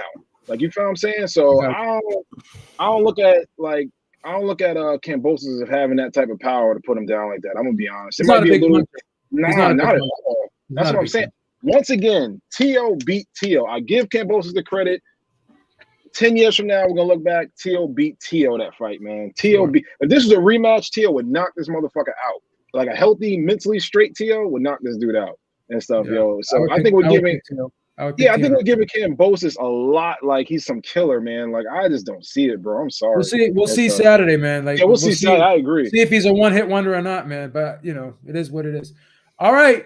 Another big news here. Anthony Joshua has chosen Robert Garcia. This was a shocker to me. Same here. D-Style and I talked about this. We'd never really seen Robert Garcia train a top heavyweight. He usually trains the lighter guys. So this was a surprise.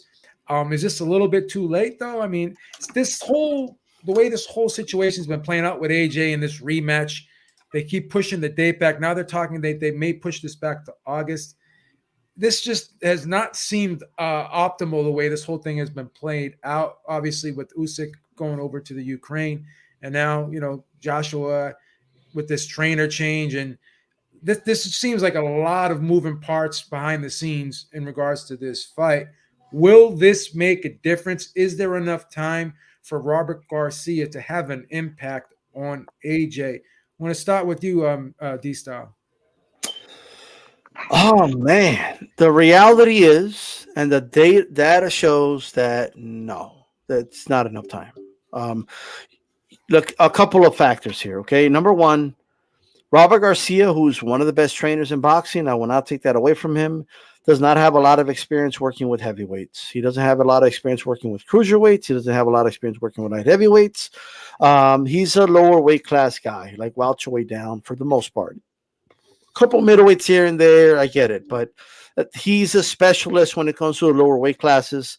The sport is different. It's just a different sport in the lower weight classes, in the middleweight classes, in the higher weight classes. It just is. The way you throw combinations, the way you get in exchanges, what the margin of error, everything just changes dramatically, right? That's number one. Second, even if he was an Emmanuel Stewart who took Lennox Lewis and Vladimir Klitschko through dominance, right? Even if he was, people forget the very first fight he had with Vladimir Klitschko, Klitschko lost. He was stopped in that first fight he had with Emmanuel Stewart. Now, he believed in the system. He stuck around. They went through a tear after that. But I'm just looking at that, and it's like it just isn't enough time. It just isn't. If AJ was saying, you know what, I'm not going to do the immediate rematch, but I'm going to go with Robert Garcia. I'm going to take a tune-up or two. I'm going to build my way back up with Robert. That's a completely different story. But you're going back in there with somebody who beat the fuck out of you, okay? Like you were hanging on in that 12th round. Like he took something from you in that fight, and he did. That's why you're searching for something. Like, see, AJ's looking for what Usyk took from him in that 12th round. Yeah. And he thinks he's going to find it with like Robert or some shit. Like Robert has it. Now Usyk's got it. He's got it. Okay, that confidence, whatever it is he took from you, he's got it. So you got to get it from him. But like Robert doesn't have it. He just give it to you, brother. All right? So Robert's a good trainer, but man, it just takes, if anything, sometimes when you go through a new system, you digress a little bit and then you start improving over time, right? Like there's like a dip because you're transitioning, even like when Valdez was first with Reynoso, it wasn't really working out. And then he got better, right? So all I'm saying is look at Andy Ruiz. He didn't look as good with Reynoso in their first fight, right? Because there's a transition there. So, man, I will say this, though. If AJ beats Usyk in the rematch with Robert Garcia in his corner, man, would that be like something in the resume of Robert Garcia? But I don't know. My answer, no, it's not enough time. Okay. Base, welcome, brother. How you doing, man? I'm well, man. Apologies for the delay, but yes, I'm Don't worry, definitely, man. It's always a pleasure to have you, man. Thank you. So we're talking about this AJ Robert Garcia trainer choice here. What are your thoughts on this? Is it too little, too late? Will it make a difference in your opinion? Okay, so I'll share some of the sentiments of D-Style, and obviously the whole lack of not really training heavyweights, or especially not heavyweights at any elite level, is it's a bit concerning. Especially as such a high profile, a high profile event such as this, and so much high stakes. But from my understanding, I think he's more in there working on sort of, I guess, the mentality as opposed to the fundamental changes. As far as I'm aware, Angel Fernandez is like the main guy, and Robert's just there as sort of the experience in the corner. Whether he's able to play like a number 2-ish type position, I don't know. And apparently, according to Eddie Hearn, he's actually been in the background for a long time working with him. So who knows? As in terms of, is it enough? I think AJ's biggest problem is the fact that for most of these guys, they commit to their cause. They commit to being able to be knocked out in order to get that knockout, to be as aggressive as he needs to be.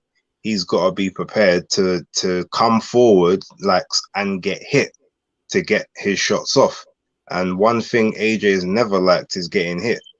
From the Dillian White fight all the way through, like when he gets hit, it registers. Like some people, the hit doesn't register to them. To him, it's like he really, okay, I've been hit, I don't like that, and he'll tuck up, or he resets in whatever way he chooses to reset, and then he implements whatever he's implementing. But yeah, going with someone who's all about this sort of aggressive, sort of come forward, pressure you type style, I'm not sure if they can get that type of mentality into him in the short time frame that they have. But I mean, stranger things have happened. Funny enough, I was watching that show earlier on, so you never know. Got you. Lukey, do you think this will have an impact on AJ, or think it's too little, too late? I mean, did we ever think the problem is the trainer with AJ? Like, it feels like he just runs his own camp. Like, when you fight Usyk, who's a gold medal fighter, who's a weight class below you, what's your elite attribute? It's just being bigger than the guy. So if you're trying to outbox him, that tells me I don't think any coach would be like, you know what the game plan is going to be? This guy trains with Lomachenko, part of one of the most historic, best Olympic boxing teams. Let's prove a point and show that no, you're supposed to bully him. So to me, I think the problem is Anthony Joshua. It seems like he runs his own camp. He makes a ton of money, and people don't always stand up to him, because if you don't stand up to him, you get paid a ton of money. Robert runs a professional organization. He's going to get him in as good a shape. But when the fight happens, who knows? This is a Joshua decision. Robert can do everything right, and then when the bell rings, Joshua will decide the things for him. Robert's one of the best trainers. He runs a A-class organization. If Joshua is meant to be some great star, we'll find out, because Garcia will put him in the position. Gringo, will this have an impact? What are your thoughts? Yes and no. So let me explain real quick. So a little bit of, and I like the base the kid was just saying, I saw that on El Maestro's channel. Shout out to him, that he played a clip that I wasn't aware of, where Robert Garcia was just kind of basically calling AJ the #1 talent-wise in his eyes as being the number one heavyweight. Potentially he could be. So the way you could kind of see he was genuinely enthusiastic. It wasn't like he was just bullshitting, like he really believed it. So because at first I was confused, why was he even selected? Because it seemed like things were kind of well, at least here in Texas. I thought Ronnie Shields was going to be the guy, honestly. They were even talking about at one point, which I thought was like, whoa. They were talking on the phone for hours, like three-hour phone calls. Like, damn, that's a lot of boxing. So anyway, they the fact that he has somebody, Fernandez, as far as being the technical guy, the guy that's been there kind of for, from day one. He's going to have Robert there as another set of eyes, but also to kind of get his mindset in the right place, because that's a big part of it, because he seems kind of almost like a broken fighter. Because honestly, when they announced it, to be honest, it seemed like such out of left field. It seemed almost like a desperation move. And yeah, I don't want it to be a situation where Robert gets blamed, but it does kind of seem like a fish out of water from the standpoint of this isn't like weight class or level of type fighter he's used to dealing with.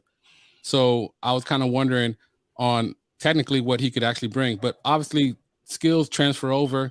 If he does believe in AJ and he sees something and he can get AJ to believe in himself, then that's huge. But as far as like to your point, as far as like he could have an impact, but is it enough time? Then no, I don't think it's enough time. It seems like almost too little too late. I really wish to D-Style's point, they would have taken a fight in between, maybe even two, possibly, just kind of allowed to kind of mesh and gel and see what happens.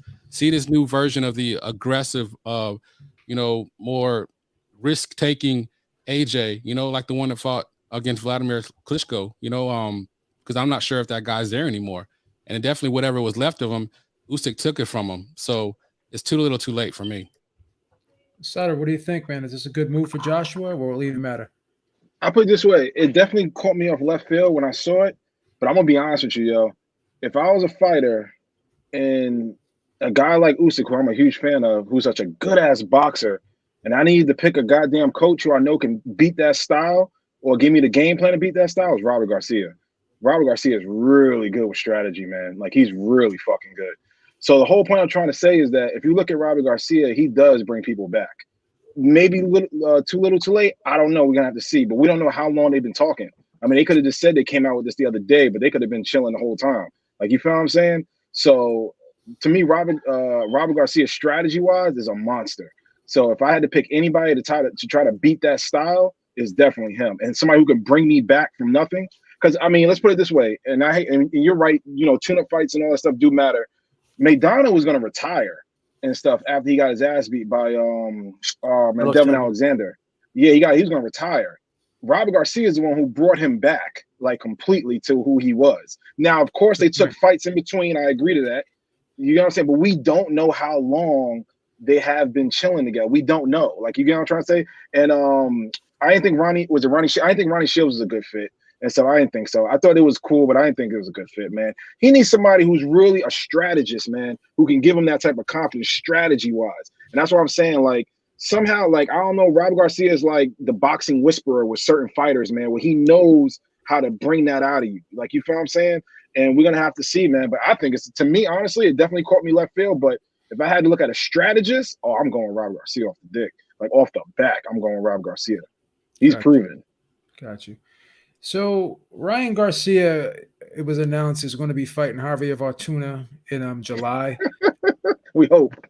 But he was at Tank's fight. He was going back and forth with Leonard Ellerbe, and he's been on social media again saying that he wants to fight Tank and he wants to fight him in December. And he actually said he'd like to post the negotiations live on social media. Is this guy serious? Does he really want the big fights? Does he really want to fight Gervonta Davis, or is he just selling wolf tickets like he's done in the past? Lukey, what do you think, bro? Is Ryan Garcia for real? I mean, I just feel old when I talk about Ryan Garcia because I just don't understand it. All the things that matter to him are not what matter to me. So that's always the first thing. To me, I think him and Gervonta need to fight each other because we get all these Triller versus rap battles, and they're kind of like the two biggest entertainers of their division. So we need like the two entertainers of Ryan Garcia and Tank to fight. and then some clear, whether it's Frank Martin, Isaac Cruz, whether it's Kambosos, Haney, a little bit of parity, and then we have the entertainer versus the legacy guy, and then that births a true boxing star, and that's what gets people excited, because it's like, here's the accolades with the entertainment component. The problem with Ryan is he isn't all that active, and he's an unreliable opponent. So he needs to prove to us he can make it through Fortuna, and he needs to prove that he's willing to stay into these fights. If that's the case, it's about time he has a fight I care about. Gotcha. Gringo, Yeah. what do you think, brother? I think the pullout king is going to pull out. I agree. He's gonna get, Yeah, I mean, what's the odds on that? I mean, do they put that on Vegas about him pulling out fights? I'm all over that shit. We're going to start doing that, yeah. Yeah, but no, seriously, I mean, respect for him for saying it, but I mean, I need to see results. You know, at the end of the day, it's about what you do and not what you say. And it's kind of, hey, props to him for paying off that $20K bet to Errol Spence. But aside from that, I'm not buying what he's selling. I have no faith in Ryan Garcia. I'm not buying that stock. I mean, it'll be great, all the stuff we said, and shout out to my man Sutter. I think he's in that, what do you call that, the entertainment division? It's the entertainment division, bro. I've been Right. saying that Ryan and Tank are the entertainment division. Right. It's the entertainment division, like right now, but yeah, they're in the entertainment division, and but I'm not being entertained by him though. I'm being entertained by Tank. Gotcha. I think Ryan's gonna get a flu shot that like a week before, and he's gonna be sick, and he ain't gonna be able to make the fight, and it's gonna go that way. So it ain't gonna happen then, huh? No, hell He'll figure out a no. way to pull out. He'll figure out a way. Yeah, Gotcha. he'll definitely figure out a way. His car broke down on the way to the fight. That's fine. Base, what do you think, man? What's up with Ryan Garcia? Is he selling wolf tickets again? I'm not sure, because I think there's something about him and Tank that I think he just likes that idea. I think it's because if you look at it, he's a person, he wants to obviously be like the number one. He wants to be the limelight. Hence why he's with Joe Goose and all the time he was moaning about not getting paid what his Instagram followers dictated he should have been paid and all that sort of stuff. But I think a Gervonta Davis fight gets him the money he wants, because for him, I guess win, lose or draw, he could say, okay, I've done what I need to do with that, and I can go off and do the modeling or whatever else. That all being said, I actually think he wants this fight, because he has called for it on a couple of occasions, and from what I can remember, I don't think it was his team, apart from maybe Oscar, that had the big complications with the fight. I mean, we all know that, look, TMT, PBC, Al Heyman, they don't necessarily like to do a lot of the cross promotional work, and Tank's already been out on record on the podcast and that, saying that he's never called for any of the big fights, he's never asked for them. So I can't just assume that Ryan's the one that's gonna back out and is not gonna take the shot if it gets offered to him, or if he's able to work out the deal. He's been pushing enough for it. I've got to assume that on this particular occasion he's serious, and yeah, I think he wants to fight. I think he realizes how hittable Tank is, and he feels like his power is the one that's able to get him out. Because remember, he's not Rolly, and Rolly hit Tank quite a few times in that fight. Ryan's a much better boxer than Rolly is, and probably has got better natural power as well in terms of just delivering it, as opposed to obviously putting your force behind the shot.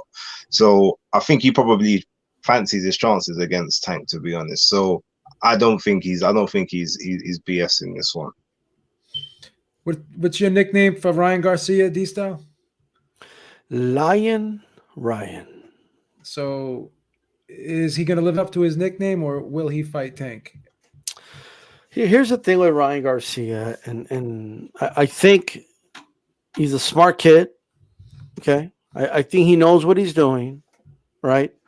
And what I mean by that is I didn't believe him last year about his whole situation. I thought it was very convenient. He remained on social media talking shit to fighters, talking shit to JoJo. Okay, while he's supposedly not in a mental state to fight, right?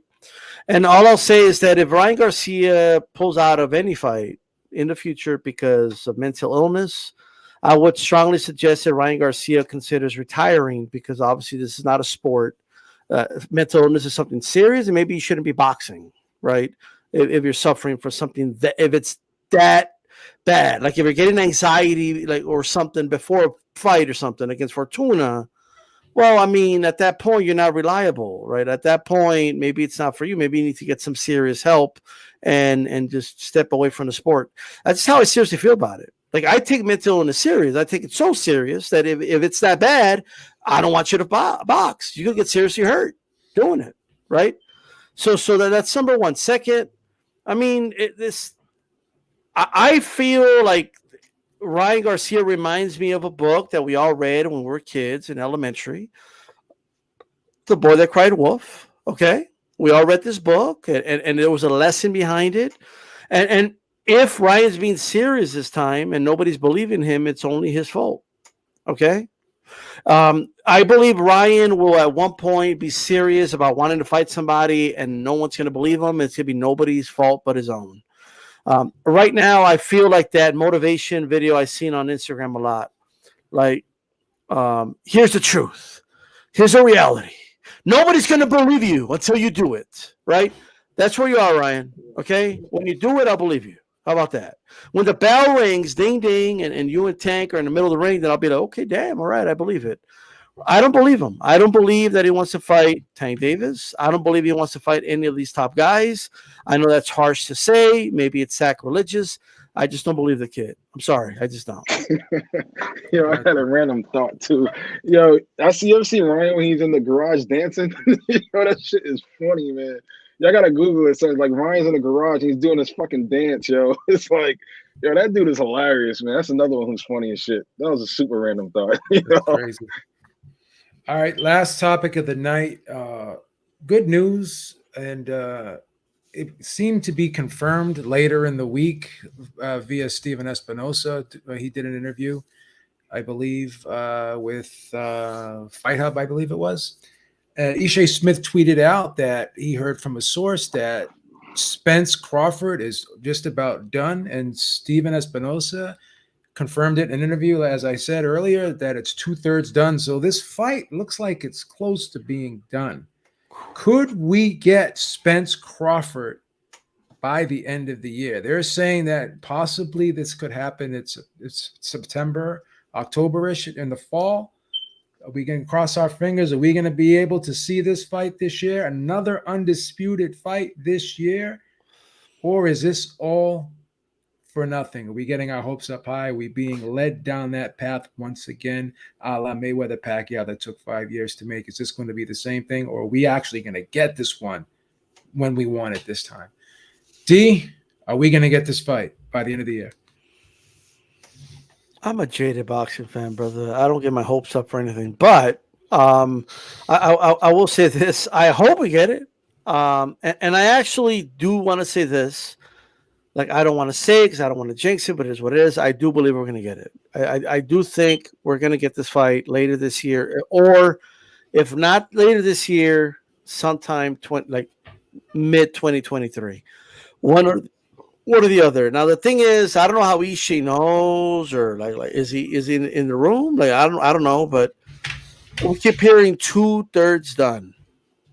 Well, the last third is the hardest part. So I don't know what to make of that. But the good thing is this: I think we have an assist, right? There's a young man right now by the name of Boots Ennis, okay, in a division, and there's going to be growing pressure from the public and boxing fans and from Ennis himself to fight one of these two guys. And I think they're looking at this kid and they're saying to themselves, yeah, if I'm going to risk it, I'd rather we should risk it with each other. No, like, I think that's what they're going to do. I think it's kind of like, you know what, maybe we should fight each other instead. And that'll give us good reason not to fight Ennis, because no one's going to criticize Spence or Crawford for fighting each other instead of Ennis, right? So I do think that in a way, Boots Ennis is going to help make this fight happen.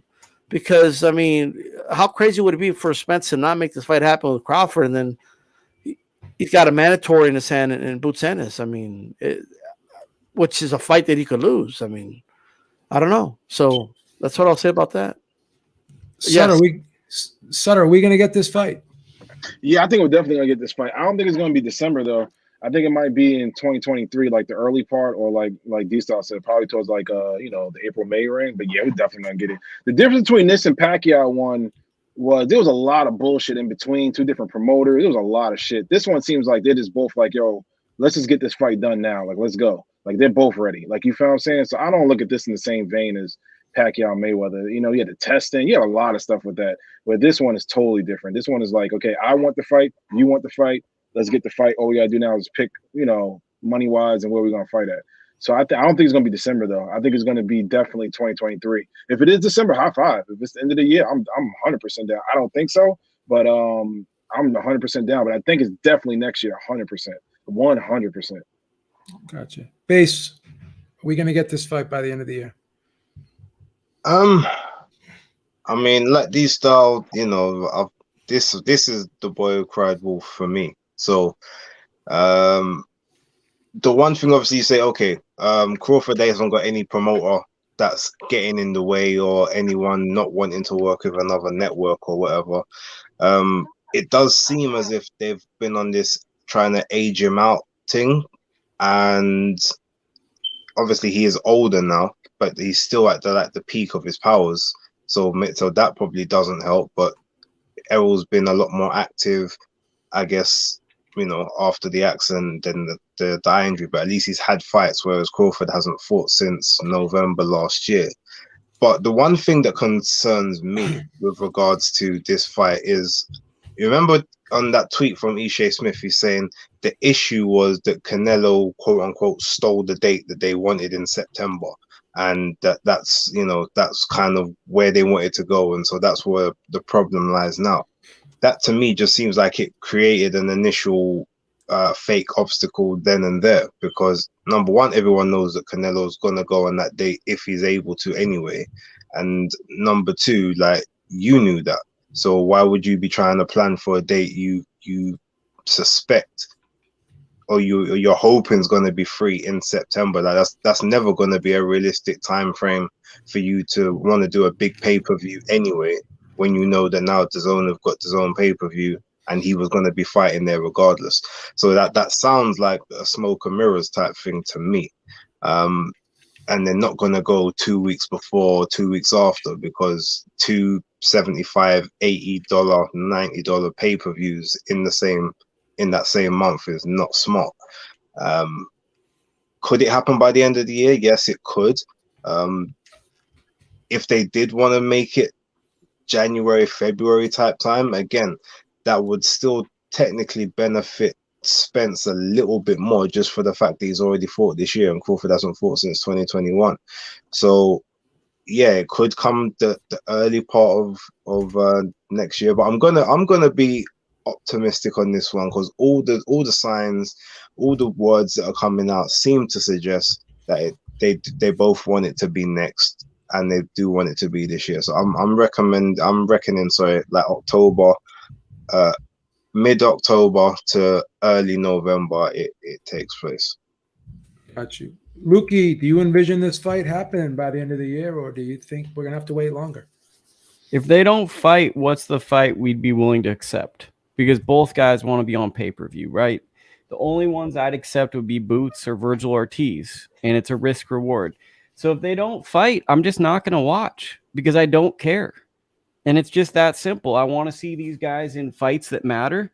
If they're not going to be in fights that matter for legacy and all that, great. I'll tune in for the next one. Got you.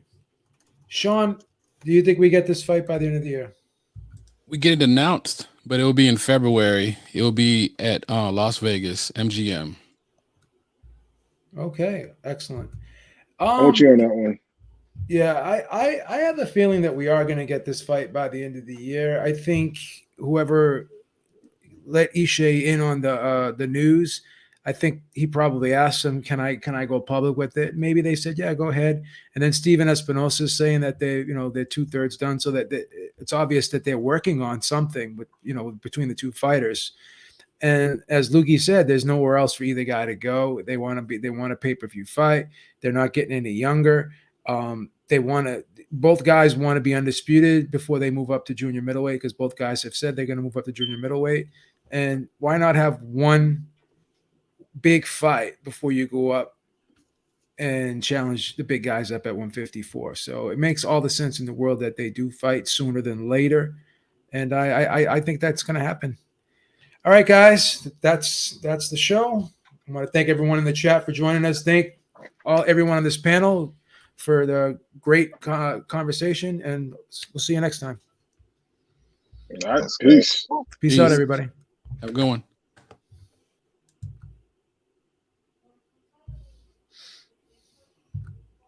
All right. All right. See you.